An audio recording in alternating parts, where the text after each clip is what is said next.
Hello students, तो आज हम लोग डिस्कस करने वाले हैं सब फाइलम वर्टिब्रेटा। ओके, तो चलो शुरू करते हैं। Subphylum Vertebrata also called as Vertebrata is also called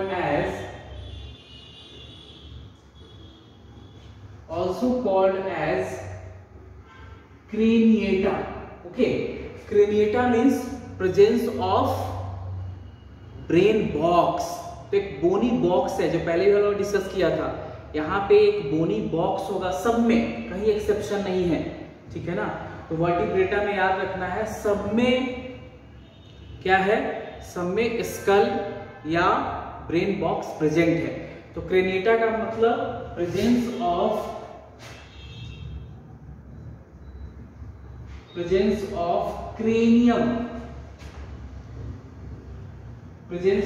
cranium, that is also called as brain box, and this brain box is bony. Okay, bony means made up of bone.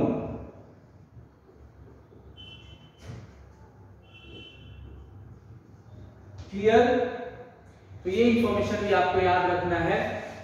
तो they are also called as Vertebrata को हम क्या बोलते हैं, Craniata. So Vertebrata is also called as Craniata, means presence of cranium और brain box जो कि bone का बना है, इसके अंदर हमारा ब्रेन प्रेजेंट है। ओके बच्चों, तो ये याद रखना है। क्लियर? तो फर्स्ट जो फीचर हमें पता चला that is presence of cranium और स्कल। क्लियर? सेकेंड यहां पे आपको याद रखना है, in embryonic stage notochord is present. तो second, notochord is present in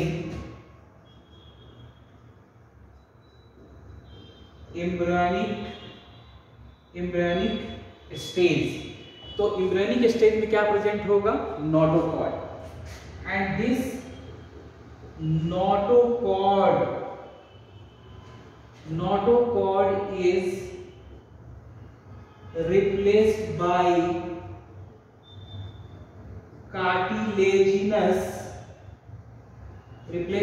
cartilaginous और बोनी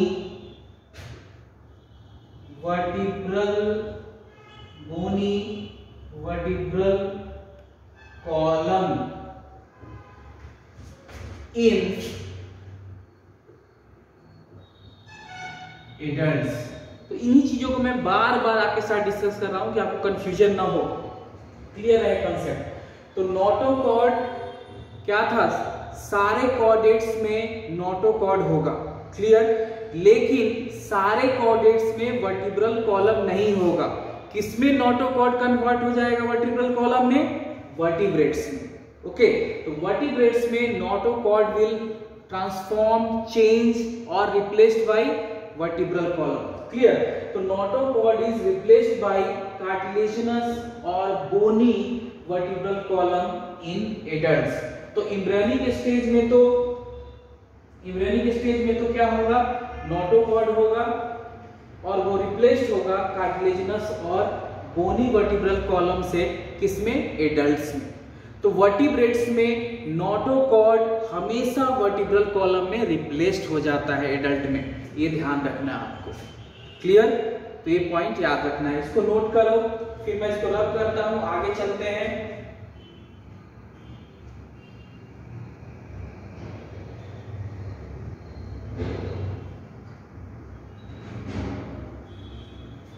क्लियर? तो इसको रब करता हूं बच्चों मैं।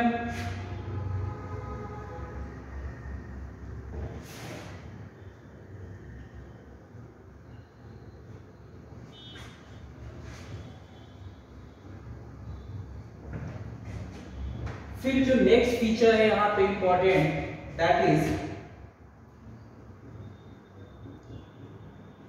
एलिमेंट्री कैनाल तो कंप्लीट होगा, यानी डाइजेस्टिव सिस्टम कंप्लीट होता है यहाँ।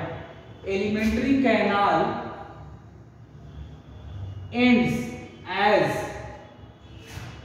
ends as कोलैका और एनस, दोनों ओपनिंग है। कोलैका भी ends as कोलैका और एनस। क्लियर? बेसिकली इसको कोलैकल अपर्चर भी आप बोल सकते हो, कोलैका को या कोलैकल अपर्चर भी बोल सकते हो या कोलैका भी बोल सकते हो आप। एलिमेंट्री कैनाल ends as कोलैका और anus, these both are opening। कोलैका किस में प्रेजेंट होगा? तो कोलैका इज प्रेजेंट इन एक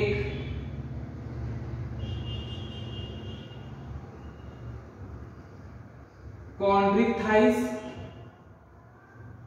सेकेंड, इस तरह से लिखता हूं बच्चों।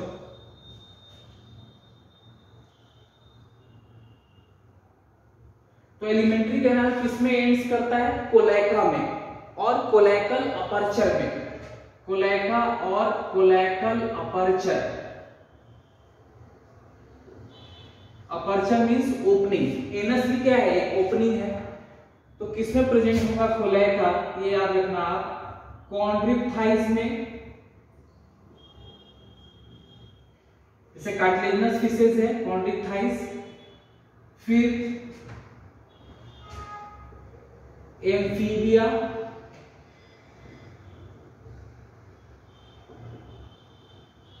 Class reptilia and third apps जो बर्ड्स है। तो इन सब में कोलैका प्रेजेंट मिलेगा आपको। क्या मिलेगा? कोलैका। बेसिकली देखो, कोलैका एक कॉमन चैम्बर होता है जहां पे एलिमेंट्री कैनाल भी ओपन होता है। अगर फ्रॉग की बात करो, एम्फीबिया की बात करो, तो कोलैका क्या है? कॉमन चैम्बर है। एम्फीबिया की अगर एग्जांपल लो आप, तो कोलैका यहाँ पे प्रेजेंट होता है एम्फीबिया में, रेप्टिलिया में भी, एप्स में भी। तो कोलैका क्या है? Basically it is a common chamber, it is a common chamber where elementary canal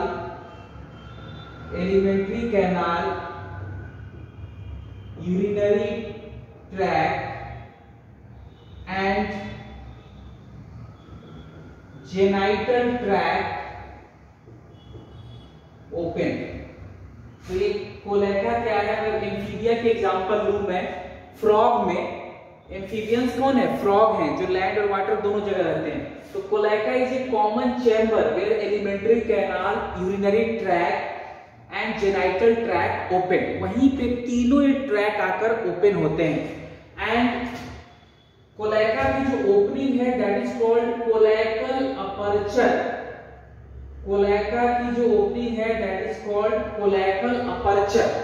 और इसी कोलैकल अपर्चर से फिशेस, क्योंकि एलिमेंट्री कैनाल खुल रहा है, फिशेस बाहर जाएंगे, यूरिनरी ट्रैक्ट यानी यूरिन यहीं से पास आउट होगा, और जेनाइटल ट्रैक्ट यानी स्पर्म, ये तीनों चीजें कोलैकल अपर्चर से बाहर जाती हैं बच्चों। कोलैकल अपर्चर से ये तीनों चीजें बाहर जाती है। तो कोलैका या कोलैकल अपर्चर आप बोल सकते हो। एलिमेंट्री कैनाल एंड्स एज कोलैका और कोलैकल अपर्चर। बेसिकली कोलैका एक चैम्बर हो गया और उसकी जो ओपनिंग है दैट इज कोलैकल अपर्चर। तो cloacal aperture is basically opening of कोलैका।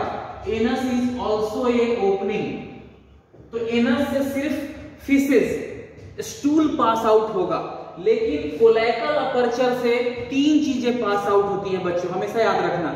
जो एनस है वहां से फिशेस, फीकल मैटर हमारा या स्टूल पास आउट होगा, लेकिन कोलैका से हमेशा याद रखना आपको, कोलैकल अपर्चर से स्पर्म, यूरिन और फिशेस तीनों चीजें बाहर जाती हैं कोलैकल अपर्चर से। आगे और क्लियर होगा जब मैं एम्फीबिया आपको डिस्कस करूंगा। एम्फीबिया जब पढ़ाऊंगा तो वहां पे मैं पार्टिकुलर डायग्राम ड्रॉ करूंगा वहां पे आपको और क्लियर होगा कैसे कोलेका एक कॉमन चैम्बर है और उसकी ओपनिंग से कैसे स्पर्म, यूरिन और फीसेस पास आउट होते हैं। क्लियर? तो इसको नोट डाउन करो, फिर इसके आगे बढ़ते हैं बच्चों।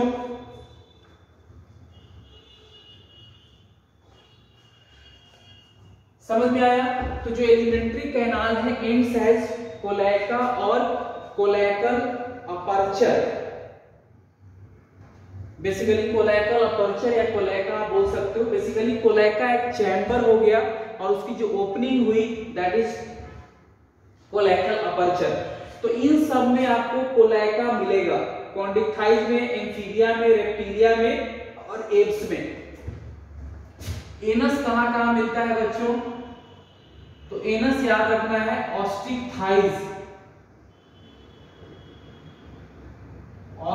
थाइज यानी बोनी फिशेस और मैमल्स। तो मैमल्स में कोलेका नहीं मिलता, वहां एनस मिलेगा। तो ऑस्टिक थाइज में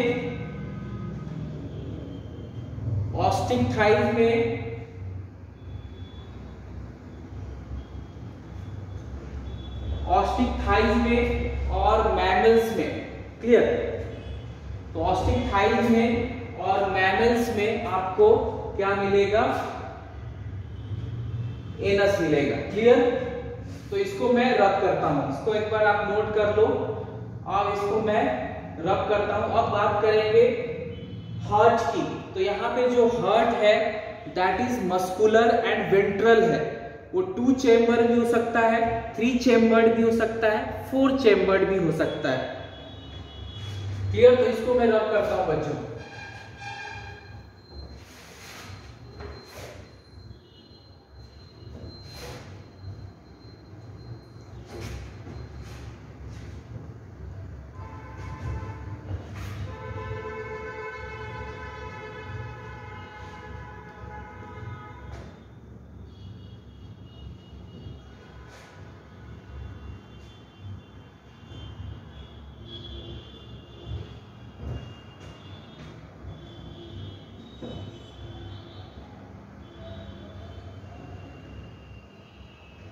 तो देखो next is heart is muscular ventral having 2, 3 and 4 chambers। Heart is muscular ventral, vertebrata में क्या होगा? Heart is muscular ventral having 2, 3 and 4 chambers। 2 होगा तो क्या होगा? 1 ऑरिकल और एट्रियम, 1 वेंट्रिकल इज ऑल्सो 1, 2 हो गया। 3 होगा तो auricle is 2, ventricle is 1। Okay, 2 है तो 1 आर्ट्रियम या 1 ऑरिकल, 1 वेंट्रिकल। 3 है तो 2 ऑरिकल या 2 आर्ट्रिया, 2 ऑरिकल या 2 आर्ट्रिया, 1 वेंट्रिकल। 4 जैसे हमारे में आपको पता है 2 ऑरिकल एंड 2 वेंट्रिकल, तो हो गया 4। तो जब 4 चैम्बर होगा तो 2 ऑरिकल होंगे, 2 वेंट्रिकल होगा। जैसे हमारे में हार्ट इज 4 चैम्बर्ड, आपका सर्कुलेटरी सिस्टम कंप्लीट है तो आपको पता है ऑरिकल या एट्रिया कितने होंगे? 2, वेंट्रिकल 2। 3 है तो ऑरिकल या एट्रिया 2, वेंट्रिकल 1। यहाँ पे 2 है तो ऑरिकल और atrium 1, ventricle is 1। Atrium is singular, atria is plural word. Atrium is singular, atria is plural word. Okay, तो इस तरह से हार्ट हो गया। हार्ट की बात हम लोगों ने कर लिया। Next is paired appendages. Paired appendages are present that may be fins or limbs. तो पेयर्ड appendages होंगे हमेशा, ठीक है ना। पेयर्ड appendages होंगे that may be fins और limbs. fins किस में होते हैं, फिशेस में, और लिम्स हो जाएंगे आपको टेट्रापोडा में। टेट्रापोडा जिसमें आता है एम्फीबिया, रेप्टिलिया, बर्ड्स या एप्स, 4 क्लास मैमेलिया या मैमल्स। तो इनमें लिम्स होंगे, क्लियर। तो इनमें लिम्स होंगे, क्लियर बच्चों। तो इस तरह से ध्यान रखना है। तो ये हो गया सब फाइलम वर्टिब्रेटा, ये फीचर्स हैं। फिर जो एक्सक्रीशन होगा दैट इज थ्रू किडनी, तो ये भी इंपॉर्टेंट है।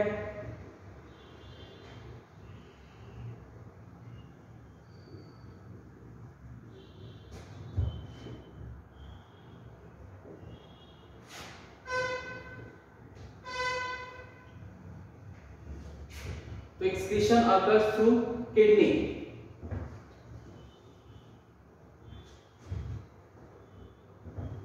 Also excretion ऐसे लिख सकते हैं, excretion and osmoregulation. तो excretion and osmoregulation occurs through kidney. तो किडनी यहाँ एक्सक्रीटरी ऑर्गन हो गया। तो ये ध्यान रखना आपको। रिप्रोडक्शन यहाँ हमेशा सेक्सुअल होगा, फर्टिलाइजेशन एक्सटर्नल इंटरनल दोनों हो सकता है। डेवलपमेंट जो है, डेवलपमेंट भी जो है वो दोनों तरफ से है, डायरेक्ट एंड इनडायरेक्ट डेवलपमेंट है। तो सेक्सुअल रिप्रोडक्शन होगा, सेक्सुअल रिप्रोडक्शन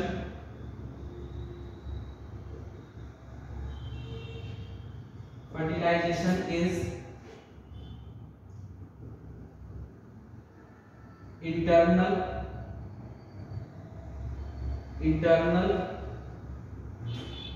और एक्सटर्नल दोनों है।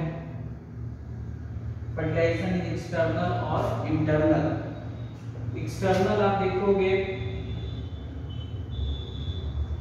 एक्सटर्नल फर्टिलाइजेशन आपको मिलेगा ऑस्टिक थाइज में, जो फिशेज हैं ऑस्टिक थाइज में। फिर आपको एम्फीबिया, यहाँ पे एक्सटर्नल फर्टिलाइजेशन मिलेगा। इंटरनल आपको मिलेगा कॉन्ड्रिक थाइज, यानी कार्टिलेजिनस फिशेज कॉन्ड्रिक थाइज में। फिर राम में, राम RAM या RAM, R for reptiles, A for apes, M for mammals, M for mammals। तो यहाँ पे आपको क्या मिलेगा, रेप्टाइल्स, एप्स और मैमल में आपको जो फर्टिलाइजेशन है वो इंटरनल है। इसको देखो एक बार आप, फिर आगे डिस्कस करते हैं इससे।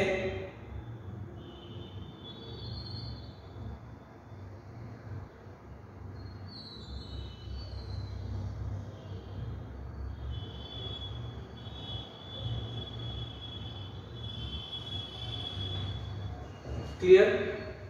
हाँ, एक चीज बच्चों और रह गया जो मैं नहीं बोल पाया, वो है इनका रेस्पायरेशन। तो रेस्पायरेशन यहाँ कहीं भी आप यहाँ पे ऐड कर लो, respiration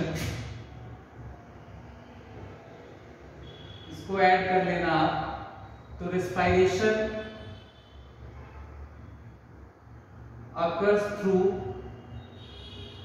occurs through gills, skin, buccopharyngeal cavity and lastly lungs। तो गिल से, स्किन से, बक्कोफेरेंजियल कैविटी से और लंग से, इन सब से क्या होगा? रेस्पिरेशन होगा बच्चों। क्लियर? तो गिल से किस में होगा? टैडपोल में, जो लार्वल स्टेज है एम्फीबिया का, वहां है। फिर फिशेज में, आपको पता है, तो गिल से फिशेज में, और जो लार्वल स्टेज है फ्रॉग का, टैडपोल, वहां पे जो रेस्पिरेशन है वो गिल्स के थ्रू है। अगेन जो फिशेज हैं, सॉरी फिशेज कह रहा हूं, फ्रॉग जो है, जो क्लास एम्फीबिया का मेंबर है, और एम्फीबिया, वहां पे स्किन के थ्रू, मॉइस्ट स्किन के थ्रू भी रेस्पिरेशन होता है, मॉइस्ट स्किन के थ्रू। जब पार्टिकुलर क्लास आएगा तो और डिटेल में हम लोग डिस्कस करेंगे। तो गिल से फिशेज में हो गया, और जो फ्रॉग का लार्वल स्टेज है टैडपोल, वहां भी गिल से रेस्पिरेशन होगा। स्किन से अगेन क्लास एम्फीबिया में, फ्रॉग में स्किन के थ्रू होता है। फिर फ्रॉग में ही क्लास एम्फीबिया में उनकी बक्कोफेरेंजियल कैविटी होती है। अभी बस इतना ध्यान रखो आप, जब क्लास एम्फीबिया आएगा तो डिटेल में हम लोग डिस्कस करेंगे। तो क्लास एम्फीबिया में बक्कोफेरेंजियल कैविटी के थ्रू रेस्पिरेशन होगा। जैसे हमारे बक्कल कैविटी, ये माउथ है, ये terminal opening that is mouth, और माउथ के अंदर एक कैविटी है that is called oral cavity और बक्कल कैविटी। और उसके बाद फेरिंग्स आता है हमारे में। लेकिन यहाँ पे फ्रॉग में बक्कल कैविटी और फेरिंग्स एक ही स्ट्रक्चर है, जिसको बोलते हैं बक्कोफेरेंजियल कैविटी। क्लियर? तो बक्कोफेरेंजियल कैविटी है फ्रॉग में। और लंग्स से आपको पता है बर्ड्स, रेप्टाइल्स और मैमल, ये लंग्स के थ्रू रेस्पिरेशन करते हैं। तो इतना है वर्टिब्रेट्स में, ये ध्यान रखना आप। नेक्स्ट हम लोग डिस्कस करेंगे वर्टिब्रेट्स की जो क्लासिफिकेशन है उसको, सब फाइलम वर्टिब्रेटा को हम फिर से डिवाइड करते हैं, तो उस क्लासिफिकेशन की स्टडी करेंगे, और फिर पार्टिकुलर जो क्लासेस हैं उनकी स्टडी करेंगे। Okay, thank you.